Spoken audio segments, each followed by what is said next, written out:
Hello and welcome. मैं हूं ज्योति। आप देख रहे हैं चुनावी समर, जहां पर एक और ताजा अपडेट के साथ हम हाजिर हैं। बंगाल हिंसा पर भड़के ओवैसी ने मोदी को दी नसीहत।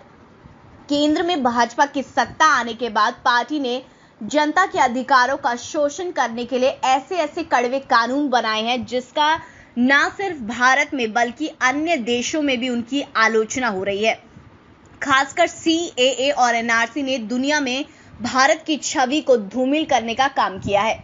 दुनिया को यह महसूस होने लगा है कि मोदी राज में भारत में धार्मिक बंटवारा हो रहा है, जिसकी वजह से ओवैसी ने मोदी सरकार के खिलाफ जोरदार हमला बोला है।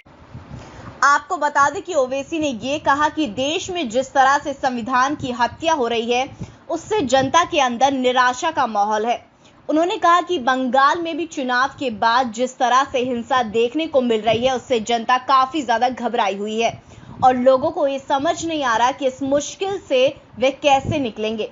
उन्होंने कहा कि भाजपा की सरकार ने सत्ता हासिल करने के लिए सीएए और एनआरसी का सहारा लिया, जिसकी वजह से बंगाल एक बार फिर से धार्मिक रूप से बंट गया है।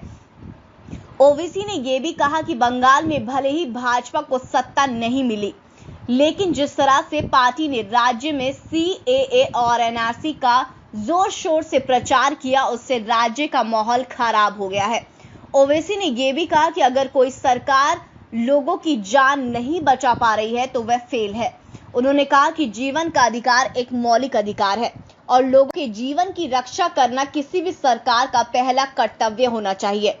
ओवैसी ने यह भी कहा कि यदि वे ऐसा नहीं करते हैं तो वे अपने मौलिक कर्तव्य को निभाने में असफल हो रहे हैं।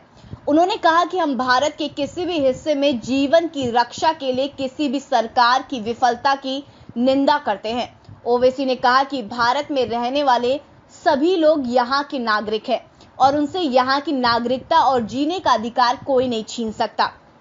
इस तरह ओवैसी ने सीएए और एनआरसी जैसे मुद्दों को लेकर मोदी सरकार के खिलाफ जोरदार तरीके से हमला बोला है।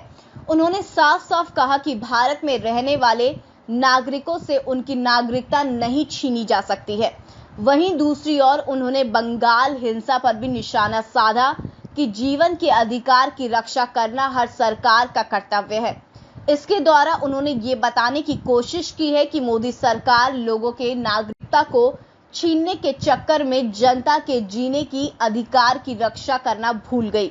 सीधे शब्दों में कहें तो ओवैसी ने एक तरह से मोदी सरकार को आगाह कर दिया है कि भारत में कभी भी सीएए और एनआरसी लागू नहीं हो सकता है।